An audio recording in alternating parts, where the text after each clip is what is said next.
I think it's really safe to say that our first speaker has delivered on everything that he said that he would do on this very stage last September.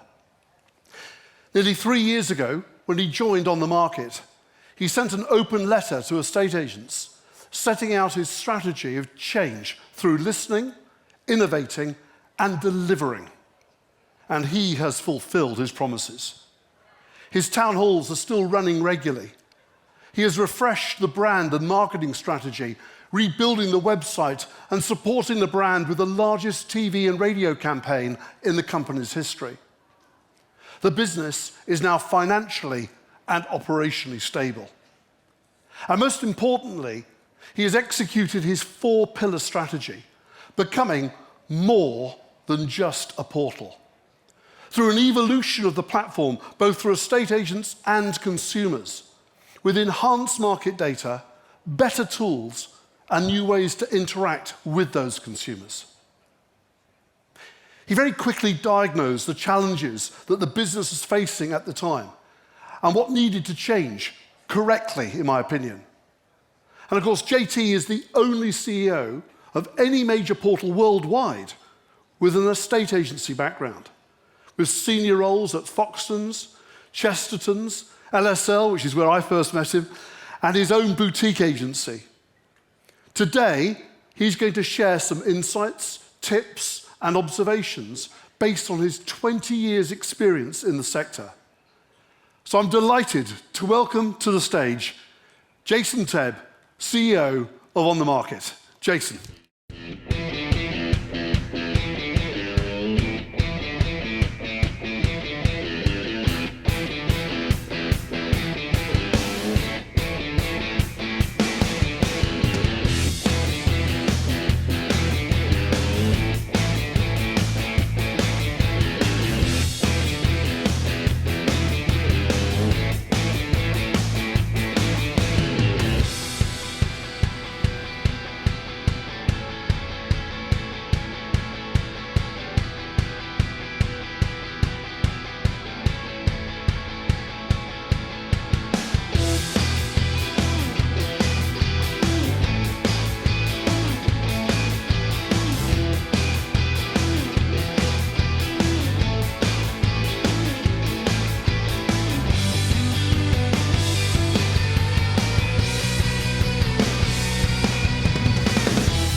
Well, good morning, ladies and gentlemen. Great to be back with you again, and thank you, Peter, for the kind introduction. Over the past 2.5 years, I've done almost 100 town hall sessions and spoken to hundreds, if not thousands, of agents. And I always say before I start those meetings that I'll never patronize them or tell them how to run their businesses. But I am asked a lot by agents large and small about various aspects of the business. Things like how to grow market share or turn around an underperforming branch, or how to manage a difficult but gifted negotiator. And although I've been in the industry 20 years, most of what I needed to learn about agency I probably learned within the first 6 months. And a lot of it was in here. This is my original training notebook as a junior negotiator. It's over 20 years old now, and this tattered, dog-eared book provided me with the fundamentals of estate agency, which I've applied throughout my career. But this isn't the definitive Bible. Over the course of the next 2 decades, I kept extensive notes in a daybook, and when I found a technique, process, or principle which helped increase the productivity of my branch or region, I wrote it in the back of the book. And over the years, I built up a collection of sales techniques, management methodologies, and other processes that worked well, which I distilled over time. And once I've got all those together, I boldly name them. And they are named Key Points for World Domination. And every one of my new starters would get a welcome email from me with all of those points listed to give them a head start in their own careers. Now, when I say world domination, to most agents, the world is your patch, your town, your local area. So whether you relate to what I'm about to say in terms of you, your branch, your business, or something even larger, is up to you. And I know that some of you might listen to all of these points and say, I already knew that, but my question would be, You may know it, but are you actually doing it? And are your teams actually doing it? And are you encouraging them to do it? And most importantly of all, are you checking that they've done it? So even if you leave today and implement just one thing that either I or any of the other speakers today will talk about, then we'll have done what we've set up to achieve today to help you thrive in uncertainty.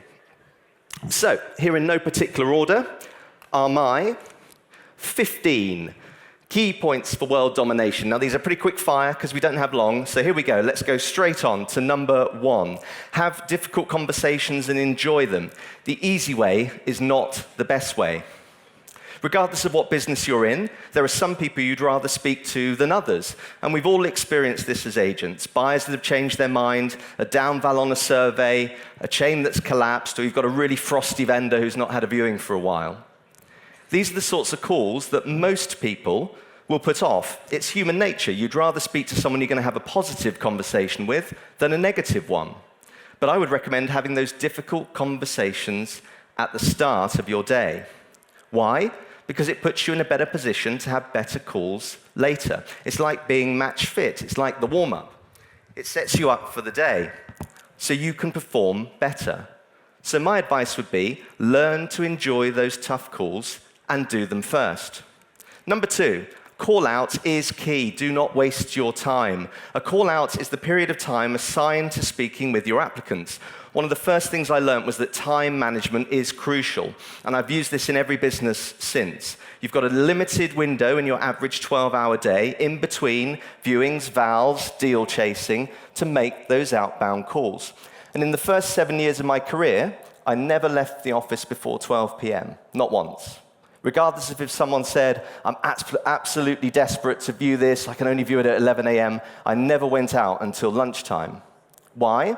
Because in that morning session, I try and make as many outbound calls as I could. And the more calls you make, the more viewings or valuations you book, the more you'll do, and the more offers or instructions you'll get. So focus on the call out, be brutal with your time management. Number 3. Set yourself goals, hourly, daily, and weekly. If you can't measure it, you can't manage it. Very important. That applies to every part of this business and many other businesses too. I always used to train my guys to work to individual targets as well as branch targets. Your manager doesn't need to set all of your goals. Sometimes their goals are different to yours and are usually the end result like deals and instructions rather than the work needed to get there like viewings and follow-ups. If you set yourself a goal and a target, almost like a personal best, you'll work to achieve it, then increase it, then work towards that until it's easy, and then push yourself even further. That's real personal evolution. Number 4, the best negotiators don't negotiate. Learn how to say no. It's the most powerful word in negotiation. We've all been there. We all remember the first time we got an offer. You've driven around 12 properties that you don't really know, not sure which key is which because you didn't write the key numbers next to the details, and you got lost 3 times on the way there but pretended that you didn't. Then the call comes, you get the offer. And everyone in this room who's been an agent will remember that feeling, and they probably got a little bit excited and said, great news, I'll put that forward now. But learning how to say no is very powerful. Whether it's offer negotiation, timescales, fee negotiations, the sooner you start to use the word no in a polite way, the easier it is to say it. And the more experienced you get, you learn to say no without actually saying no at all, because it evolves into things like, I would struggle to put that offer forward. My client wouldn't accept that. That's not the right level for this home. However you say it, learning how to say no eloquently is one of the fundamentals of agency. And actually, it's just good business because you're working for your client. And while I'm talking about offers, if the applicant gets the slightest hint that you're excited or happy about the offer, then they will think that the client will be happy. So don't give anything away, which leads nicely on to number 5, defend your stock. One of the first notes in this little book said, the vendor or landlord is the client, and they should be treated as kings and queens. And just below that, it said, the applicant also gets a great service. The vendor or landlord is paying you a fee, potentially not enough, but that's another topic, to defend their property. If the applicant says the third bedroom is too small, then the response needs to illustrate that it's good size for the price, or focuses them on more important features. If the applicant says that the property is too expensive, then of course the response should instantly be, it's well priced for the location, what would your opening offer be? Or, we're selling properties like this for this price, whichever one you use, defend the stock. That's what your clients expect. And linked very closely to this is never have an opinion. Never have an opinion. Fact, no one ever registers to look at a property on a busy road, ever. I've never had someone come up to me and say, can you find me a house on a busy road next to a train track on the flight path? Never. But none of the houses in these types of locations are empty. None of them are vacant. Why? Because they're priced accordingly. And if it meets the requirements of the applicant, then it's up to them to decide if these things are important or not. How many times have we seen a new negotiator who knows nothing about the area or any of the properties on the register, goes and sell a house that no one even else bothers to view anymore because they've heard 20 times that it's rubbish and therefore it's not going to sell? The new negotiator didn't have an opinion, they just viewed the stock. It's not an agent's job to have that opinion, it's an agent's job to help your applicants form opinions for themselves. Number 7, your CRM is the most important tool for success, so use it. These systems have been created as sales tools, so use the fields, because there's a tendency, and I've seen this thousands of times, to just put down a name, a number, and an email, sometimes not even the home address. Well, that's a start, but be thorough. Take down those notes. Paint a picture of the applicant in the notes by using all of those fields available. If you don't properly qualify buyers or tenants, it's like getting a load of random people in the car and just taking them out on viewings. So my advice would be to use the CRM to your advantage. Do they have kids? If yes, where do they go to school? How old are they? What are their names? Put it in the notes. Do they have pets? What kind of pet? A dog? What's the dog's name? What's the nearest park for the dog? Put it in the notes. Ask these questions and then put them in the notes on your CRM to build up a picture of that applicant. Because if you know what your applicants want, and more importantly, why they want it, you've got a much better chance of selling or letting to them. Number 8. Market Chat turns browsers into buyers, so study, read, and learn. If you don't know about your market, what's the point in doing the job? You become a random commodity salesperson if you don't know the market that you operate in. You can probably just about get away with that if you're selling shoes or furniture, because once you know what color it is and what it's made of, you can probably blag the rest. But that doesn't work with property, because every consumer is now a market expert. 22 years ago when I started, it was hard to get market information. Not anymore. Your applicants, vendors, and landlords will already be armchair experts. So you need to demonstrate that you know the market better than them. Things like average house price by property type, average time on market, average transaction time, the economic fundamentals of the property market in general and in your location, and most importantly of all, data to demonstrate why the property you're showing them is worth at least the asking price. Know your market, show yourself as an expert, and then expertise will create trust with your customers. Number 9, selling is the transfer of enthusiasm, so be enthusiastic. When I started as an agent, I knew nothing about sales, property, or estate agency. No experience whatsoever. I was much older than most of my colleagues, but what I lacked in knowledge and experience, I made up with enthusiasm. Everything has to be turned right up to the max. You have to be the most energetic and enthusiastic version of yourself. The microphone on a phone, for example, is a natural normalizer. It flattens out volume, pitch, and intonation. If you record yourself and listen back, you'll be surprised how dull you sound, and no one really likes the sound of their own voice anyway. So remember that when you're on the phone, if it sounds too enthusiastic on one end of the line, it's probably just about right at the other end.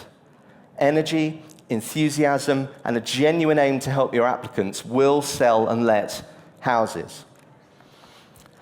Number 10, create an environment for compromise. This is one of the only industries I can think of where if you tell a customer that you can't afford what they want, they blame you. They blame the agent. Think about buying a car. You go to the BMW dealership, you want a 2 Series BMW Coupe in black with leather seats, panoramic roof, 21-inch alloys, technology pack, comfort pack. And the dealer goes on his system, and he comes back and says, for your budget, you can have this one, which is in black and has most of those things, but not all of them, as all of the options you've just asked for would take your car out of your budget. And you go, okay, no problem. Thanks, Mr. and Mrs. Salesman. What a great customer experience, because you were honest, you were open, you showed me the best car I could afford, and it had most of the things I wanted. Great. Now think about that with property search. An applicant registers wanting a 4-bedroom house with a garage on a quiet residential street 5 minutes from the station with southwest-facing garden. And when you politely tell them that a property like that with all of those requirements is £100,000 more than they can afford, what do? They blame the agent. They blame the agent. They say things like, they overprice everything. They don't have any decent properties. They're trying to rip me off. It's always the agent's fault. Down valuation, blame the agent. Multiple competing offers, blame the agent. Chain falls through, blame the agent. How do we tackle this? By creating the environment for compromise, by guiding the consumers to make those decisions for themselves. And the trick is, which takes experience, educating the buyers and tenants to look for something which ticks most of the boxes rather than ticking all of them. To go for a 7 out of 10 rather than keep looking for the 10 out of 10, which doesn't exist and will never exist, at least in their price range. Decision-making in property search is all about compromise, and usually it's compromising on size, condition, location, or price. If you encourage your applicants to list just 3 things that are non-negotiable, then logically you're already implying that there are other features they will need to be flexible on. And in this way, you have the fundamentals of a compromise environment. If you don't do this, you risk having a load of serial viewers who just see everything and will just keep looking forever.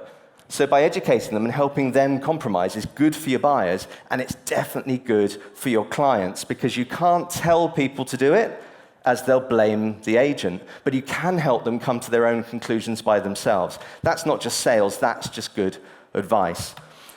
Closely related to this, create an environment for offers. Number 11, this comes down to the language you use and how often you use it. So in viewing feedback, you can ask the question, can you see yourself living there? And if the answer is yes, then great. What's your opening offer going to be? What offer shall I put forward to my client? And they'll probably say, oh, I'm not ready to make an offer. Well, that's great. Why don't we go back for a second look and we can talk about it some more afterwards? And if they don't make that offer, then the next property they see, do the same. What offer shall I put forward to my client? Say this enough times and make people feel comfortable in making offers, and they will make offers. Does it work every time? No. But just by using this language, buyers and tenants will feel more at ease, and you're creating an environment where they feel comfortable making those offers. Don't forget, this is scary stuff for most people who don't move that often, so it's a big deal to them, and helping them feel comfortable can work wonders. Next one, deadlines do deals. Set the deal up with clear deadlines. If you throw enough stuff against a wall, some of it will stick. We all know that. If you view enough houses with enough people, you'll do a deal. But that's only the start of the process. Getting it across the line is the bit, as you all know, that takes most of the time and almost all of the skill.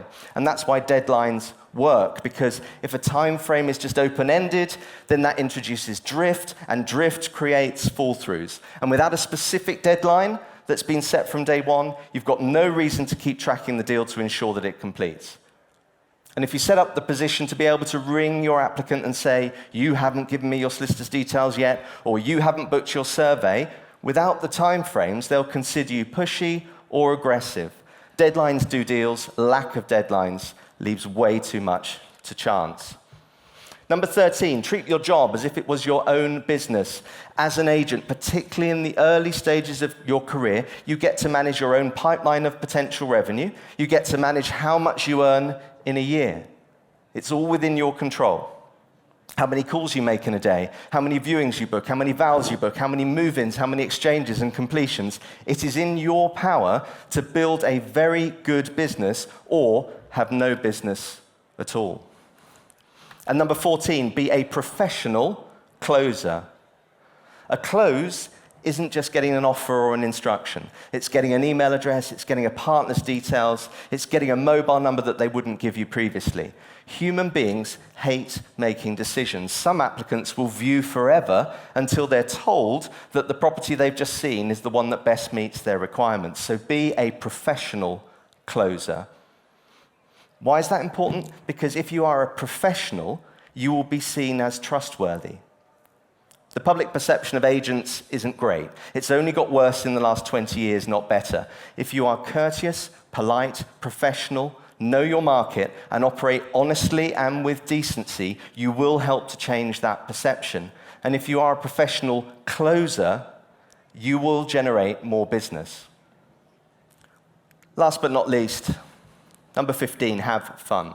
This can be a lonely job, a tough job, an emotionally draining job, one where the consumer inherently doesn't trust you, your clients are wary of you, and where people roll their eyes when you tell them what you do for a living. So have fun with it.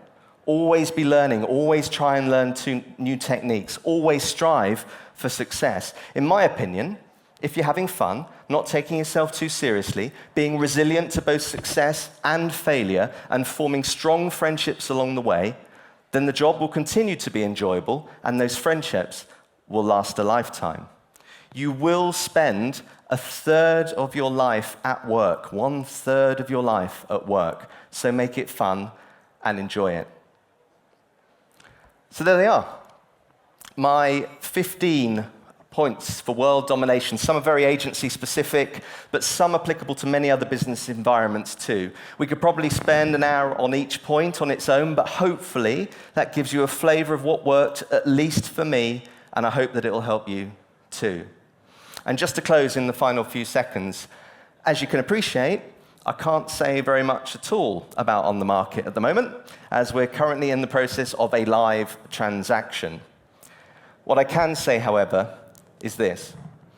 I believe the future for us and for the industry as a whole is hugely exciting.